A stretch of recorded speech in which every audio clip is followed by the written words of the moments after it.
Do me a favor. I'm going to say a word, and I want to clock your reaction. Ready? Opera. You felt something, right? Confusion, discomfort, that voice in your head saying, why do people listen to that? All from that one word, opera. And that's exactly what Matthew Shilvock is up against. Shilvock runs the San Francisco Opera, one of the best opera companies in the world, and he's making it his mission to convince Gen Z that opera just might be lit. Though he doesn't say lit, he's British. Yeah, I mean, it's conveying the excitement, the spectacle, the relevance, the immediacy, and doing that in both fun ways and exciting ways. I mean, we are just this company of spectacle. The San Francisco Opera isn't just your local community theater.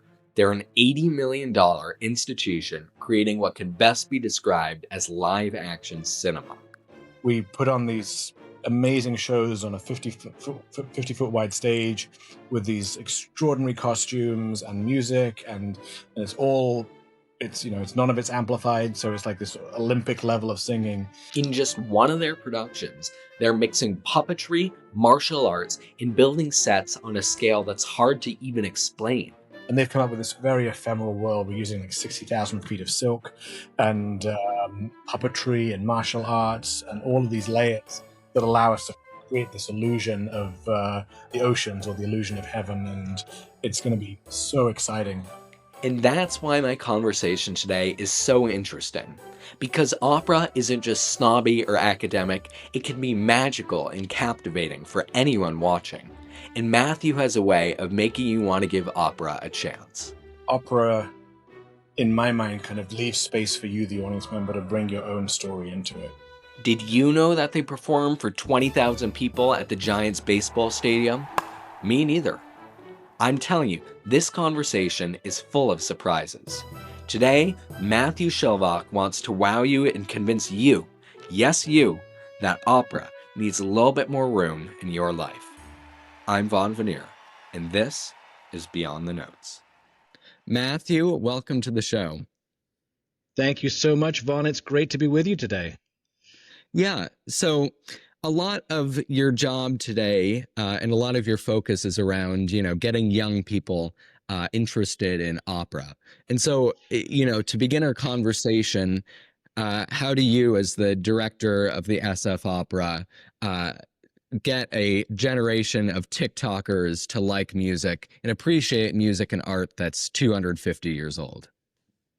That is a great question. And I think the answer, in a way, lies in the core integrity of these pieces that we get to curate and we get to put on stage. Right. Opera is such an interesting genre in that it's made up of a relatively small amount of titles. There's probably like 50 or 60 titles that have really survived the test of time. And if you think about other art forms, there's much bigger canons of work, but opera has this like really small group of titles that has survived. Yet we keep coming back to them time and time again. And I think that's in many ways because there is something so deep and profound in great operas that they get to speak to generation after generation in different ways. So I think in terms of how do we pull people into this art form, I think it's about telling these stories with authenticity, telling them in ways that resonate in this moment for this generation, and that can mean different things in different communities and for different people. But being true to the core of these pieces and the emotional message that they are trying to convey, and making sure that the audience can have that emotional reaction, and we can kind of get into what that means. But to me, it just means about being true to the piece itself and making sure that if you're sitting in the audience and you're watching the end of Bohème, we are giving you the chance to be like flooded in tears and like, fully immersed in the emotion that Puccini was trying to write. Because it's very much an art form of the heart.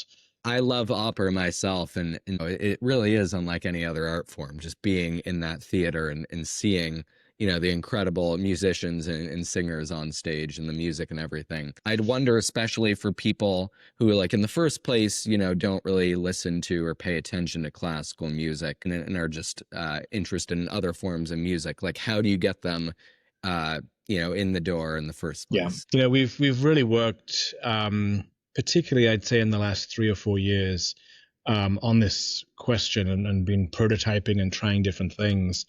It was so interesting. We had this interesting timing as a company. Of course, we go through the pandemic and everything gets shut down, particularly here in San Francisco. And then suddenly we come out of the pandemic and we are within a year, we're celebrating our 100th anniversary as a company. And so we go from like 0 to 60 very, very quickly, because that centennial, you don't get to redo that. So it gave us the chance to prototype some really interesting new projects. So a few of the things that we do, first of all, we have this great ticket program called the Dolby Ticket Program. And so if you've not been to the opera in the last 3 years, you get to apply for these tickets, and they're only $10 each. And they're good seats in the house, so they're not just up in the back of the house. They're great seats, and those sell extraordinarily fast. Like we did them for Rigoletto in mid-August, put 1,000 on sale. They went with less than 2 hours, and so many, about 80% of those people are brand new to us.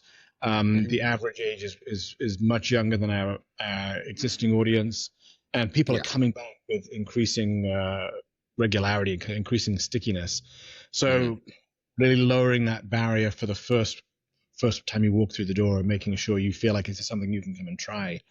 But then we've been playing around with the art form as well. So we have this program called The Encounter, where we just do one act of the opera. So the first act of Carmen, with all the singers, all the main singers. And then when the curtain comes down, then everybody goes out into the lobbies, and we have this amazing immersive party. We call it part opera, part party, and we everybody with food and drink and these immersive experiences gets to experience the building and what it means to be in the building, and get to sort of really relish being in this very special space. And then we have another program which we prototyped in the pandemic, which we prototyped in the centennial, which was we call Bohème Out of the Box. And we have this converted shipping container, about a 20-foot wide shipping container, and one of the long sides lowers down and forms a stage. And our young artists go out with Bohème, and we do an hour-long version of Bohème in different communities free. And again, it's just a wonderful way for people to like, oh my God, yeah, this is something that I can really connect to, and then think about going to the opera house. So I think many times it's just really trying to get rid of these barriers that have kind of grown up over the years, that opera is some kind of big intellectual commitment. And to me, opera is the least intellectual of the art forms. It's an art form of the heart. Yeah. So tell me more about like the new operas from this season. You've mentioned like Monkey King and others. What does that look like? Monkey King. This is so exciting, Vonn. It's I hope you'll get a chance to come and see it, because it's a really thrilling new chapter for San Francisco opera.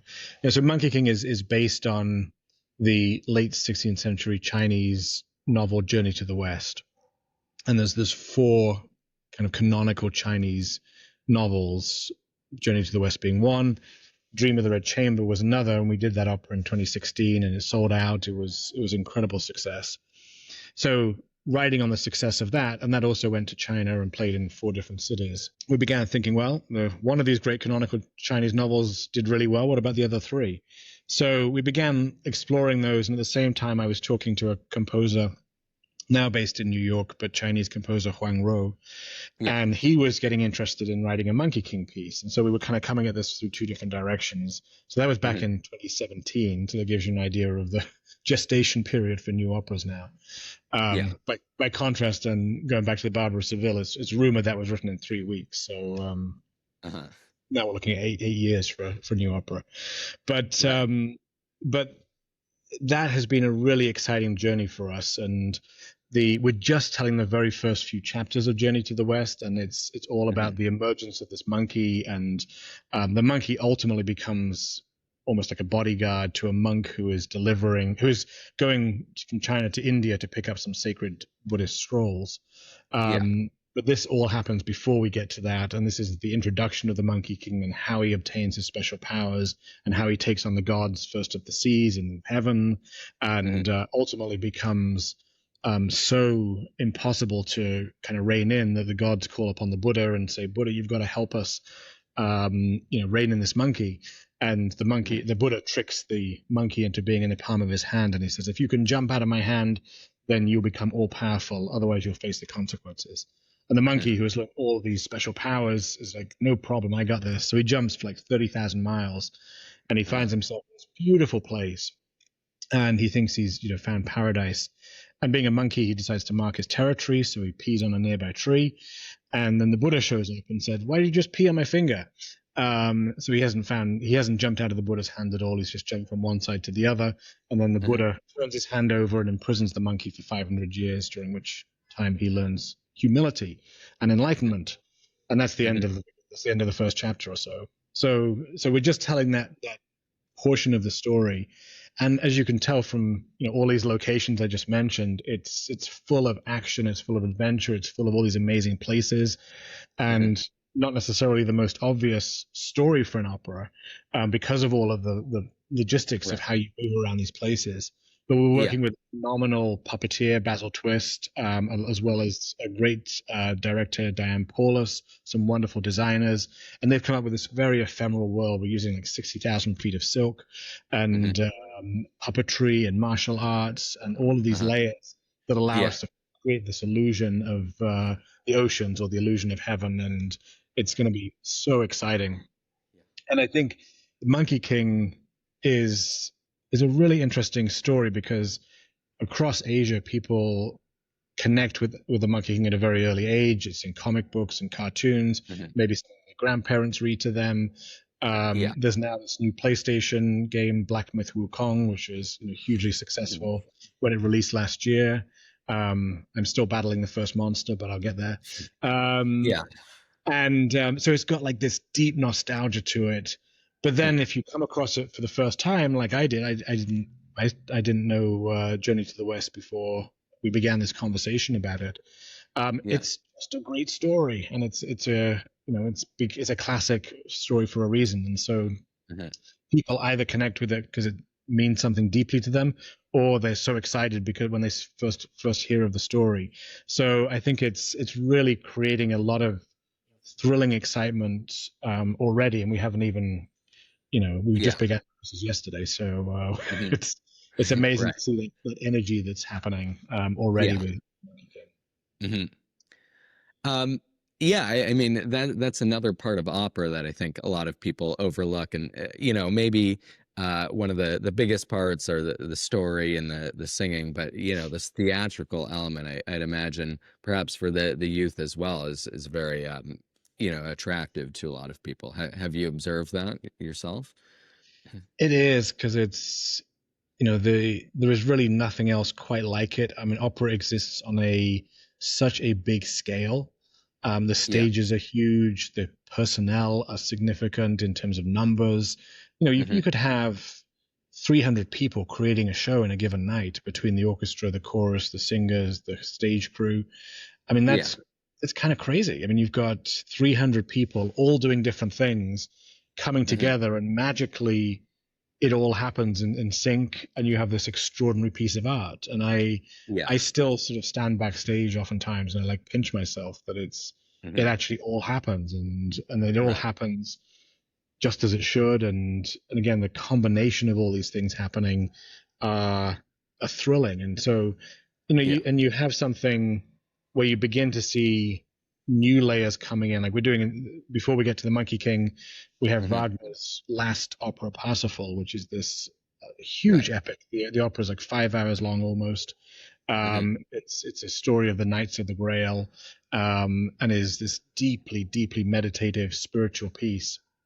But to see what this new team is bringing to it, and intersecting Buddhism and Christianity, East and West, movement from the No traditions, but also Buto dance.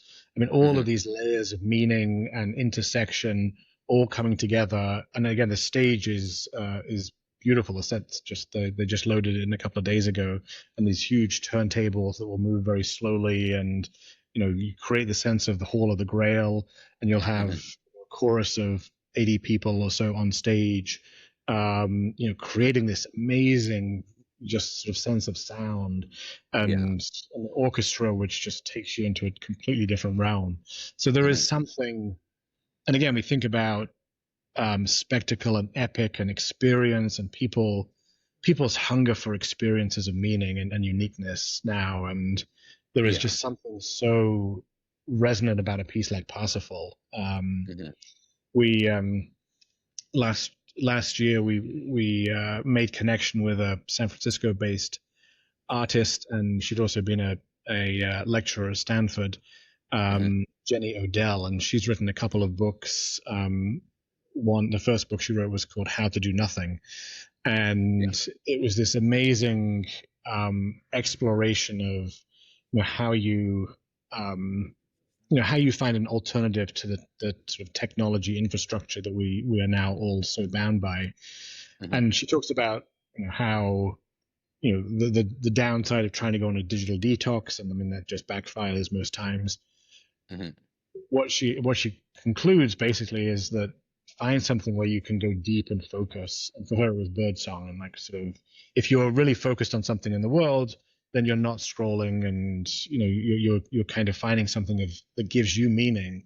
And so a piece like Parsifal is kind of the epitome of that, where you can come and find meaning in this shared space with 3,000 other people. And so it's not about this like duality or dichotomy between the phone and the theater or something. It's just like there's this place and a time for this, and there's a place and a time for this. And I just feel like there's this hunger for people now, including younger audiences, to come in and have this like moment of meaning in the theater, this moment where you kind of get to put yourself on a different plane of existence. And that's it just feels really special at the moment. And then it's interesting, like I'd say pre-pandemic, we would have conversations, every year or so about, do we need to have space in the theater where people can use their cell phones? It's like, do we need to like stop having this barrier of, the thing that people want to be using, and we're saying no, you can't use it in the theater. Is that a fundamental barrier? And we would have conversations about, do we take part of the balcony and make that cell phone friendly? And then the pandemic happened, and sort of obviously we were focusing on other things. But coming out of it, I haven't felt that conversation even bubbling to the surface, either with us or within the public, because it almost feels now like there is this desire to find space where, again, just for a few hours, you can have a disconnected or a more analog experience. And again, that's not to diminish the huge value that the technological experience brings, but to say, this is a space where you can come and engage with your feelings, engage with your emotions in a different way. So it's, I don't know if I'm feeling that myself. I don't know what your sense of that is, Vonn, but it does feel there's almost like a sacredness about the space which people are embracing. Definitely. I certainly agree. But it's interesting thinking on, sort of large scale as well, but kind of on a very different note. The SF Opera is famously has done like things at the San Francisco Giants baseball games and stadium. And I mean, first of all, like, are there like a lot of Enrico Palazzo jokes that are made like when you guys do that? But secondly, like what is it like to have 20,000 people, probably many of them who don't really listen to opera? What's it like to have them cheering for opera in a space like that? Well, we need more Enrico Palazzo jokes, and hopefully with the resurgence of the Naked Gun franchise, that will happen. But yeah, I mean, to be out there at the ballpark, to see all of these people, the highest one we had actually was Aida back in like 2014, where we got 30,000 people out there. So that the stadium was almost full. And all those people are there without any rules, without any expectations. You can have your cell phone out as much as you want. You can get up and go and get a hot dog. You can go and be drinking a beer. You can be chatting to the person next to you. So all of those barriers that we always assume are like the things that keep people away from the art form are stripped away in that moment. Like, you're just there in this huge environment. You can be whoever you want to be. and everybody is focused on the screen. Everyone is focused on the thing. People aren't getting up to go and get hot dogs and beer. They you know, Yeah. they are just so compelled by the drama that is unfolding and the Mhm. music that is unfolding. And to me, that's just been this wonderful, again, affirmation, because the opera house itself Yeah. is a place of, tradition and expectations, and whether or Mhm. not we kind of can change those, people come into it with those expectations. But a ballpark is a completely different environment. Yeah.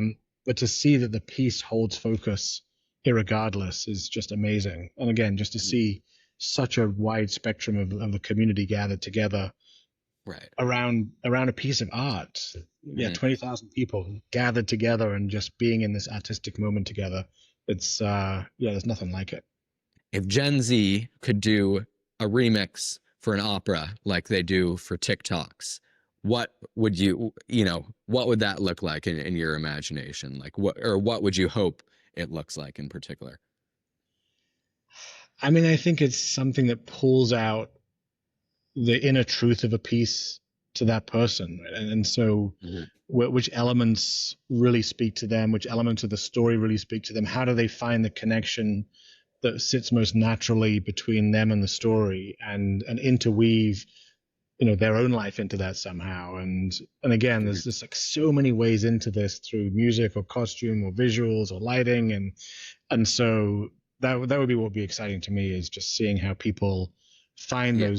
those dots. How do people connect those dots between you Mhm. know a story that is ultimately about losing love too early, and what that Mhm. means for that person, and how do you kind of mash that up in a way that you know reminds us all that for generations people have gone through this. Yeah, when you have a breakup, it hurts like hell. Mhm. You take a little bit of comfort in the fact that it also hurt like hell 300 years ago, and Right. there were these sort of unchanged truths about what it means to be a human. So I would Yeah. love to see how people mash that Mhm. up and remix it that way. Yeah. Okay.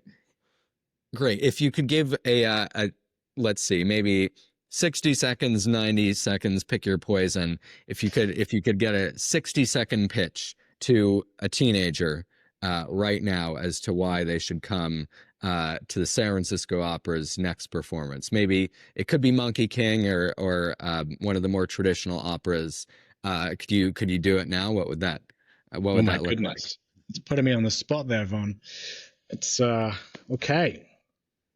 Well, I think I would say this city has some of the most amazing creative talents in the world, and you come through the doors of the opera house, you get to see all of that in one place. You get to see the most amazing singers. They're all singing without microphones, so it's just their natural voice that is carrying across this humongous hall. You get to see these spectacles on stage with hundreds of people backstage making it all happen behind the scene. You're seeing these extraordinary costumes that are made by people who work right here in the city, and we're telling stories that are some of the great stories of our time and of humanity. So you walk through these doors and you're welcomed into this place of extraordinary make believe. It's like make believe to the highest degree of amazingness, and Mhm. this theater, this space, which is basically just an empty box, and each night we fill it with something. And we fill it with this great story, and then you come back the next night, and there's something else on the stage, and it becomes a completely different world. So this Yeah. art form, can take you on these journeys through time and space. It's like a time machine, basically, that can take you Mhm. anywhere. And we have people who can create any manner of effects, whether it's fire or flying, all of these things, and they're happening live. So yeah, you can see these on a film, but here you get to see them happening live and be part of it. So I would just say, come and see something epic. Come and see something that reminds you, what it means to be a human being. Mhm. Wow, that's a good Now you're gonna run answer. that through Chat GPT and turn it into a proper pitch.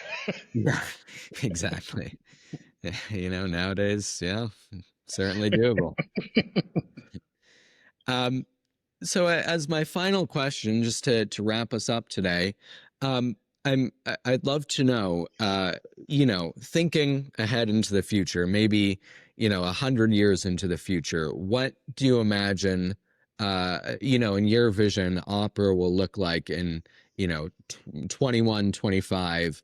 And, for those people looking back at what we're doing today with the opera, what do you hope people look back and think of when they think of 2025 and what happened during our age for opera?